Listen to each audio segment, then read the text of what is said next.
새로운 신, 매울 신, 무엇보다 믿을 신, 뉴스 신세계 헬마우스 임경민 작가 오셨습니다. 어서 오세요. 안녕하세요. 그리고 김은지 시사인 기자 함께합니다. 안녕하세요. 네, 안녕하세요. 네, 두 분 옷 색깔이 공교롭게도 예, 같네요. 붉은색입니다. 유튜브 보시는 분들, 제가 가운데서 파란색 가디건을 입기를 잘했다.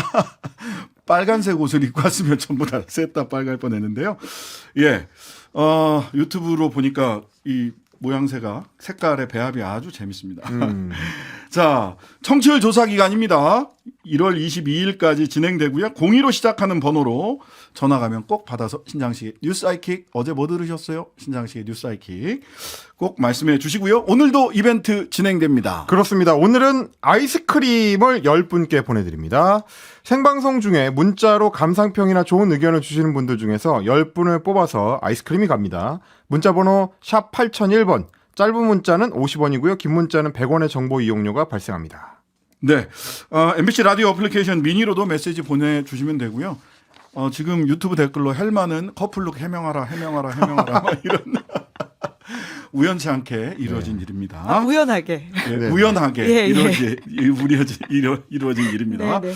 자, 오늘 소위 원칙과 상식 플러스 정택은 박원석, 그렇습니다. 이렇게 해서 미래대연합당 창당을 제안을 했습니다. 네, 좀 제3지대의 움직임이 좀 본격화가 되고 있다라고 해야 될 것 같은데, 그제 이제 비명계 3인으로 꼽히는 원칙과 상식의 탈당에 이어서 어제는 이낙연 전 대표가 민주당을 탈당했고요. 그 원칙과 상식 3인 조응천, 이원우, 김종민 의원이 일단 14일에 미래대연합의 창당 발기인대를 개최한다라고 발표를 했습니다. 원칙과 상식은 원래는 이제 이낙연 전 대표 측하고 공동 창당 여부를 논의를 했는데 일부 쟁점에서 이견을 좁히지 못해서 일단은 별도 창당을 먼저 하자, 이렇게 정리가 됐습니다. 정치혁신포럼 당신과 함께를 이끌고 있는 정태근 전 한나라당 의원, 그리고 박원석 전 정의당 의원, 이 두 사람과 함께 기자회견을 했고요. 늦어도 설 연휴 전에는 이낙연 신당 같은 다른 제3시대하고 이제 연대하는 대연합 세력을 출범시키겠다, 우리가 플랫폼이 되겠다, 이런 의지를 좀 강조를 했습니다. 이낙연 전 대표하고 김종민, 조응천 의원이 어제 저녁에 만났는데 원칙과 신당 측에서 요구하는 그 신당 창당 과정에서 민주당 대표나 대선 후보를 거쳤던 이낙연 전 대표가 너무 주목받는 거, 이게 좀 모양새가 안 좋을 수도 있다라는 우려를 표했다고 하고요. 그리고 동시에 이낙연 전 대표가 사익을 벌이는 차원에서 대선 불출마를 선언해달라라는 얘기도 나왔다고, 예, 언론들은 좀 보도를 하고 있습니다. 뭐 여기에 있어서 이제 이낙연 전 대표 측에서 받아들이지 않은 것 같고요. 원칙과 상식은 일단 금태섭 전 의원의 새로운 선택, 양양자 의원의 한국의 희망이 뭐 이런 여러 중도 진영들하고의 논의를 먼저 진행을 하고, 그 이후에 이낙연 전 대표랑 신당 논의에 나서겠다라는 방침을 밝혔습니다. 오늘 아침에 김종배 시선 집중에 출연한 이낙연 전 대표가 네. 대선 출마 여부에 대해서 지금은 대선 생각할 때도 아니고 국가가 하루하루가 급한데 3년 뒤에 있을 대선은 지금 생각할 여지가 없다라고 이야기를 하셨는데요. 포인트는 지금에 있는 거죠. 예. 출마 여부에 대해서 뭐 지금 얘기하지 않겠다. 그런데 소위 원칙과 상식 쪽 의원들과 대선 불출마를 두고 이견이 있어서 오늘 그 기자회견장에 함께 못 섰다라는 거잖아요. 네. 그럼 이낙연 전 대표가 지금과 같은 기동을 하는 이유가 너무 추정이 되지 않나요? 네. 김은지 기자님 어떻습니까? 그러니까 이낙연 전 대표 같은 경우에는 이제 탈당 기자 선언을 하기 전날에 저도 탈당 이제 기자 선언문에 어떤 내용이 나올지가 가장 중요한 메시지지 않습니까? 네네. 그걸 통해 가지고 저희가 이제 앞으로 행보를 이제 생각해 볼 수 있을 텐데, 전날까지만 해도 이제 대선 불출마 선언이 들어갈 수도 있다는 전망들이 있었습니다. 네네. 그러니까 아무래도 민주당에서 당 대표하고 총리하고 사실 그 당에서 아주 중책을 맡았던 사람이 떠나는 데 있어가지고 본인 책임과 반성이 반드시 들어가야 되고, 그럼 거기에 맞춰가지고는 결국은 기득권 내려놓기라고 하는 지점들, 사사로워 보이지 않는 지점들이 있어야 되는 게 아니냐라는 의견들이 있었는데, 네. 그래서 그런 내용이 있을까라고 그날 아주 유심히 기자회견문을 봤거든요. 네. 결국 들어가지 않았다라고 하는 것이죠. 네. 그리고 오늘 원칙과 상식 의원들도 이런 부분에서 좀 정리를 하고 명확하게 해달라고 했는데도 불구하고 내용이 나오지 않는다라고 하는 건 아무래도 거기서는 열어둔 게 아니냐, 대선 출마 관련해서는 봐야 되겠죠. 네. 뭐 말씀하신 대로 이제 김종배 시선 집중에 출연한 인터뷰에서는 개인의 욕심은 거의 버렸다라고 이야기를 하면서 거의. 예, 총선에는 불출마 선언을 했습니다. 근데 네. 대선에 대해서는 아까 이제 말씀하신 그 입장을 밝혔고, 이준석 그 정강정책위원장에 대해서는 청년 정치를 상징하는 분으로 돼 있고, 본인은 경험 많은 정치인의 대표격이 돼 있으니까 이 협력의 방법을 앞으로 좀 논의를 해봐야 되겠다. 함께 해야 된다고 생각한다. 이런 얘기를 했고요. 그러면서 세대 통합의 모델이 될 수 있다든지, 뭐 DJP 연합처럼 진보와 보수를 가르는 연합이 가능하다든지 이런 식의 이제 언급도 따라 붙었습니다. 네. 관련해서 이준석 전 대표가 잠시 후 2부에 출연을 하니까 몇 가지 구체적으로 좀 물어봐야 될 것 같습니다. 김용남 전 국민의힘 의원 국힘 탈당하고 눈물의 기자회견을 하면서 네. 소위 개혁신당 이준석 전 대표가 주도하는 여기 참여하겠다 이런 기자회견 했네요. 그렇습니다. 본인이 뭐 오랫동안 당을 지켜왔다는 점을 강조를 했는데 일단 개혁신당의 입당을 선언을 하면서 국민의힘 탈당 배경으로 윤석열 대통령을 직접 거론을 했습니다. 국민도 속고 저도 속았다. 그 유명한 이제 박근혜 전 대통령의 발언 이걸 인용을 했는데 더욱 절망하게 한 것은 대통령도 아니고 대통령의 메신저를 통해서 전해지는 지침에 절대 굴복하는 지금의 국민의힘의 모습이다. 이러면서 이제 국민의힘에는 희망이 없다라는 비판을 내놓기도 했습니다. 박문규 전 산업부 장관이 그 지금 김용남 전 의원이 출마하려고 하는 지역구에 거의 뭐 내리꽂힌다라고 김용남 의원은 판단을 한 것 같아요. 네, 왜냐하면 아주 짧은 임기를 가지고 바로 지금 박문규 전 장관이 거기서 출마 선언을 했잖아요. 이제 그렇기 때문에 김용남 전 의원 입장에서는 사실 경선만 붙여주더라도 본인이 좀 승부해보겠다라고 하는 게 꽤 컸거든요. 근데 제가 알기로는 그 지역에서 이제 오며 가며 만났던 방 전 장관의 메시지가 본인은 거의 전략을 받을 것이라는 식의 뉘앙스로 이야기를 했다라고 합니다. 이제 그러다 보니까 계속해서 지금 원래라면 아주 마지막에 이제 김용남 전 의원이 이제 탈당을 결심한 것으로 알고 있고요. 그 배경에는 결국 당에서 나한테 경선 기회조차 주지 않을 것 같다라고 하는 게 컸던 것으로 보입니다. 김용남 의원은 지난 대선 경선 과정에서 본선이 시작된 다음이 아니라 경선할 때 이미 그 캠프에 윤석열 캠프에 가 그렇죠. 있었고 초기의 결합 멤버였습니다. 왕자 논란이 있을 때 손가락 끝 위주로 씻어서 그게 남았던 거다라는 이야기를 하면서까지 소위 윤석열 후보를 국민의힘 대선 후보로 만들기 위해서 나름의 자기 노력을 했던 분이거든요. 근데 이제 지역구 행사나 또는 심지어 당내 행사 갔을 때조차도 본인보다는 박문규 전 산자부 장관 위주로 본인은 뭐 소개조차 잘 안 되거나 연단에 못 올라가는 이런 대우를 받았다고 해요. 그리고 이제 사실 이준석 그 위원장하고의 관계도 사실 오묘한데 네. 이준석 위원장이 국민의힘의 대표를 지내고 있을 때는 둘이 충돌이 워낙 세게 붙어가지고 맞아요. 그때 이제 이준석 대표가 이제 징계를 하겠다라는 입장을 밝혔을 정도로 이제 반 이준석계의 대표로 꼽혔었는데 참 정치라는 게 얄궂게 전혀 다른 맥락에서 두 사람이 또 당을 함께 하게 됐습니다. 어쨌든 영원한 적도 영원한 친구도 없다는 게 정치판이긴 하지만 요즘 이렇게 소위 제3지대를 보면 이렇게까지 적도 친구도 없어도 되는 건가 하는 생각이 들 정도더라고요. 예. 물론 뭐 김용남 전 의원 쪽에서는 지금에 있는 가장 큰 문제의식이 무엇이냐라고 한다면 네. 이제 국민의힘이 크게 바뀌는 게 아주 중요하다. 이 지점을 강조하고 있긴 합니다. 네. 자, 한동훈 비대위원장은 부산 사직 직관 허언 논란이 그렇습니다. 일어났습니다. 그러니까 이제 메시지를 강조하려다가 오히려 좀 논란이 커진 맥락인데요. 한동훈 국민의힘 비대위원장이 지난 10일에 부산시당에 가가지고 간담회를 하면서 본인과 부산이 얽힌 이제 추억의 메시지를 좀 강하게 냈습니다. 근데 이제 거기에 거짓말이 섞여 있었다라는 비판이 나온 건데 이런 얘기를 했습니다. 지난 민주당 정권에서 할 일을 제대로 했다는 이유로 4번 좌천을 당하고 압수수색도 2번 당했는데요. 처음이 바로 이곳 부산이었습니다. 저는 그때 저녁마다 송정 바닷길을 산책했고 서면 기타학원에서 기타를 배웠고 사직에서 롯데 야구를 봤습니다. 그러니까 추억을 회상을 한 건데 이 사직에서 롯데 야구를 봤습니다라는 대목이 문제가 된 겁니다. 그렇죠. 한동훈 비대위원장이 부산으로 민주당 문재인 정권 당시에 좌천된 게 2020년 1월입니다. 그래서 2020년 6월까지 근무를 부산에서 하다가 법무연수원으로 전보가 돼가지고 경기 용인으로 근무처로 옮기게 되는데 그러니까 이 6개월 동안에 실제로 프로야구 사직 경기장에서 롯데자이언츠의 경기를 봤느냐 이게 문제인데 왜냐하면 2020년 5월부터 10월까지는 코로나19 팬데믹이 심해서 무관중 경기로 사직 경기장에서 경기가 치러졌습니다. 그러니까 사실은 사직 경기장에서 한동훈 위원장이 직접 경기를 볼 수 있는 소위 직관을 할 수 있는 경기가 없었다라는 셈이 되는 거라서요. 이게 어떻게 된 일이냐. 본 적도 없는 경기를 봤다고 지금 시민들 앞에서 얘기한 거냐라는 논란이 터져 나왔고 이게 이제 어젯밤부터 인터넷 커뮤니티 중심으로 많이 나왔고요.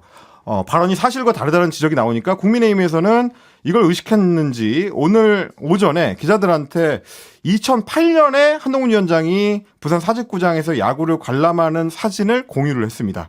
그러면서 이제 공보 담당자가 설명하기로 한 위원장이 2007년부터 2009년까지 2년 동안 그리고 2020년에도 이렇게 두 번에 걸쳐서 부산에 살았기 때문에 짧은 몇 줄로 축약해서 세세히 소개하지 못할 정도로 좋은 추억들이 많다. 그러니까 말을 하는 도중에 약간 혼동이 온 거지 거짓말을 하려고 했었던 것은 아니다라는 취지의 해명으로 들리고요.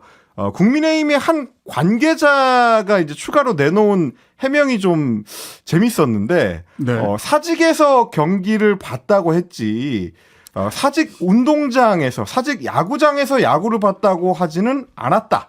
맥주집에서 봤을 수도 있고 TV로 봤을 수도 있지 않느냐. 당시에 직관하면 코로나 때문에 현행법 위반인데 그거 직관했겠냐 이런 설명을 하기도 했습니다. 그럼 그렇게 얘기를 하시죠. 그때 무관중이라서 사직구장 정말 가보고 싶었는데 못 가보고 그냥 맥주집에서 볼 수밖에 없었습니다. 라고 얘기를 했어야 되는 거 아닙니까? 약간 좀 구차해 보이기는 하죠. 이거 뭐 너무 좀 그러네. 그러니까 한동훈 그 비대위원장 스타일이 뭔가 이렇게 그럴듯한 임팩트를 좀 주고 싶어 하는 건 알겠는데 진실에 기반을 해야 사실에 기반을 해야 그 임팩트가 생긴다. 이게 좀 안타까운 게 그 사실 10일에 이 발언을 하고 나서 어제 아침 라디오라든지 여러 이제 정치 비평 프로그램들에서 그 굉장히 많은 그 패널들이 이 메시지의 훌륭함, 이 메시지의 이제 시의적절함과 기존의 다른 정치인들과의 어떤 차별점 이런 것들을 굉장히 많이 강조를 했거든요. 근데 정작 그 발언 자체가 고도로 설계된 허언일 수 있다라는 얘기가 나오는 바람에 너무 잘 설계된 메시지는 위험할 수 있다라는 점을 좀 다시 한번 입증한 게 아닌가. 항상 정치인의 메시지는 정직성에 기반해야 된다. 어법이 참 재밌습니다. 헷갈렸다라는 식의 메시지를 내놓고 있으니까요. 그 해명도 들어줄 필요가 있을 것 같습니다. 헷갈리셨어요? 예. 앞으로는 헷갈리지 마세요. 예. 자, 오늘 이재명 대표 그 살인미수 혐의와 관련해서 야, 이거 이 정도 이런 식이라면 국정조사나 특검 갈 수 있다라고 홍익표 원내대표가 네. 강조를 했습니다. 민주당이 오늘 이제 최고위원회의에서 사실상 이제 경찰의 재수사에 초점을 맞춘 회의가 됐습니다. 경찰이 이 사건에 대해서 재수사를 하지 않을 경우에는 국정조사나 혹은 특별검사를 추진할 수 있다라고 밝혔고요. 정청래 최고위원 같은 경우는 경찰이 이제 부실 수사를 했고 축소 은폐 의혹에 대해서 반성하고 다시 수사를 하고 다시 발표를 해야 된다. 이렇게 얘기를 했습니다.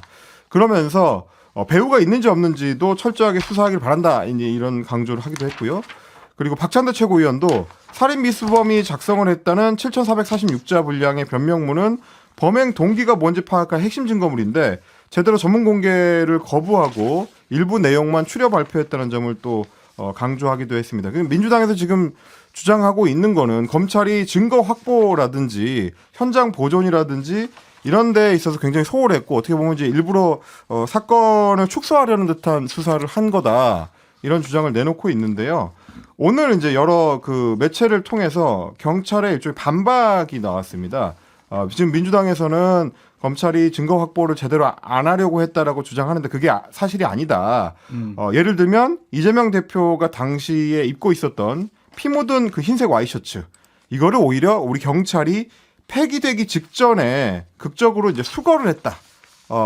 사실관계가 틀리다. 말을 똑바로 해라라고 이제 뭐 이런 어떤 그 민주당하고 경찰 사이에 논쟁이 오고 가는 일이 있었습니다. 머리부터 발끝까지 방진복 등을 입고서야 와이셔츠를 수거했다 하면서 막 경찰이 엄청 노력을 한 것처럼 발표를 했고 여기에 대해서 문화일보 김규태 기자, 김성훈 기자 어떻게 기사를 썼냐면 경찰 병원 샅샅이 뒤져 와이셔츠 확보. 1번 병원에서 찾은 거 아니고요. 진주에 있는 폐기물 처리장에서 찾은 거고요. 민주당 증거인멸 주장 허위로 드러나라고 하는 기사를 쓰셨어요. 김성훈 기자는 부산팽 잠재우기 민주당 경찰 핏자국 청소 놓고 증거인멸 억지다 이렇게 얘기를 했는데 여기에 대해서 민주당의 정무조정 부실장 김지호 정무조정 부실장님이 무슨 소리냐 경찰 언플 하지 마라. 이거 본인들이 확인을 해서 경찰에 지금 진주에 있는 의료 폐기장에 있으니까 가서 찾아와라 라고 부산대 병원에서부터 수거업체 지금 폐기장까지 본인들이 전부 다 확인을 해서 경찰에 얘기한 거다. 그래 놓고 마치 경찰이 다 찾은 것처럼 경찰이 언론 플레이를 하고 그 언론 플레이를 받아서 민주당 증거인멸 주장 허위로 드러나라고 하는 기사가 나오는 이런 프로세스는 좀 말이 안 되지 않느냐라고 하는 민주당의 반박이 있었습니다. 그러니까 이제 이재명 대표가 옷을 입은 상태로 부산대병원으로 이송이 됐고요. 그리고 이제 응급조치나 이런 거를 하는 동안에는 그 옷을 벗기고 여러 조치가 필요했겠죠. 그러고 난 다음에 병원 입장에서는 이게 이제 의료 과정에 같이 있었던 그 옷이기 때문에 의료 폐기물로 분리를 해가지고 폐기물 처리장으로 보낸 겁니다. 그러니까 원래 정상적인 수사가 시급하게 이루어졌다면 그 과정에 경찰이 개입을 해서 이걸 증거물로 이제 회수를 했었어야 될 것 같은데 그게 제대로 안 됐다는 게 지금 이제 김지호 정무부실장의 지적이고요. 오죽했으면 본인이 사건 다음 날, 그러니까 1월 3일에 부산대병원하고 의료 폐기물 업체, 뭐 환경부, 그러니까 의료 폐기물로 이미 분리가 끝난 상태이기 때문에 네. 환경부에도 직접 전화를 걸어가지고 이 폐기물 업체에 이미 전달된 걸 확인하고 업체 측에 전화를 하고 뭐 폐기를 일단 중단시킨 다음에 증거물로 이제 수거할 수 있도록 경찰에도 연락을 했다. 뭐 이런 얘기였습니다. 네. 이렇게 되면 경찰이 자꾸 왜 의혹을 자꾸 스스로 자초하는 느낌이에요. 네, 사실 살인미수죄를 적용하기 위해서 가장 결정적 증거가 그 와이셔츠라고 할 수 있을 피 묻은 텐데요. 와이셔츠. 근데 그거 확보하지 못해서 병원 찾아다녔다라고 하는 이야기는 굉장히 민망한 이야기죠. 예. 왜냐하면 이건 현장에서 그대로 발견됐었고 그 즉시 수사할 수 있는 사안인데도 불구하고 수사 역량이 아니라 의지에 대한 문제를 물어볼 수밖에 없게 되는 상황이니까요. 네. 그리고 민주당의 제보로 이렇게 찾게 됐습니다. 이렇게 얘기를 하면 되는데 경찰에서 뭐라고 얘기를 하냐면 셔츠를 수소문 끝에 의료용 쓰레기 봉투에서 확보했다. 이렇게 얘기를 해요. 누구한테 수소문 한 거예요? 민주당 쪽 얘기에 따르면 민주당에서 경찰한테 얘기를 했다는 거잖아요. 그거 어딨다라고. 참 왜 이러는지 이해가 안 갑니다. 자, 아까 그 프리하이킥에서도 잠깐 이야기를 했습니다만 바이든 날리면 사건 오늘 법원에서 MBC가 정정보도해야 된다. 1심 판결이 나긴 했습니다. 그렇습니다. 외교부가 MBC를 상대로 냈던 정정보도 청구 소송에 대해서 1심 재판부가 원고 승소 판결을 했습니다. 이게 이제 2022년 9월 22일의 사건이죠. 윤 대통령이 미국 뉴욕 방문했을 때 국제회의장을 떠나면서 국회에서 이 XX들이 승인 안 해주면 땡땡땡 쪽팔려서 어떡하나라고 발언했던 모습. 여기에 대해서 MBC는 이제 바이든이라고 땡땡땡 부분에 이제 바이든이라고 자막을 달았는데 대통령실은 바이든이 아니라 날리면이라고 말한 거고 미국 의회를 지칭한 게 아니라 우리 국회를 언급한 것이다라고 해명을 한 바가 있습니다. 재판 과정에서 사실 이제 실제로 바이든으로 들리는지 날리면으로 들리는지를 이제 전문가한테 의뢰해서 음성 분석까지 했는데 뭐 마지막까지도 감정 불가 취재 의견서가 나왔습니다. 그러니까 이제 발언의 진위 자체는 법정에서 제대로 가려내지 못한 셈인데 어쨌든 재판부에서는 뭐 발언이 이루어진 시각이나 뭐 장소 그리고 뭐 배경, 전후 맥락 이런 것들을 직접 들었던 박진 전 외교부 장관의 진술 등을 종합해 봤을 때 MBC가 정정보도를 해야 된다라고 판시를 한 거고요. MBC는 즉각 입장문을 내고 종전의 판례들과 배치되는 이번 판결을 받아들일 수가 없다. 잘못된 1심 판결을 바로잡기 위해서 곧바로 항소하겠다라는 입장을 밝혔습니다. 왜냐하면 입증 책임은 원고한테 있는 거고 바이든이 아니면 뭐라고 했는지를 입증을 해야 되는데 그걸 안 했는데도 이런 판결이 나왔습니다. 자, 지금까지 임경빈, 김은지 두 분과 함께했습니다. 감사합니다. 하루 종일 기다려지는 진짜 시사. 평일 저녁 6시 5분 신장식의 뉴스 하이킥.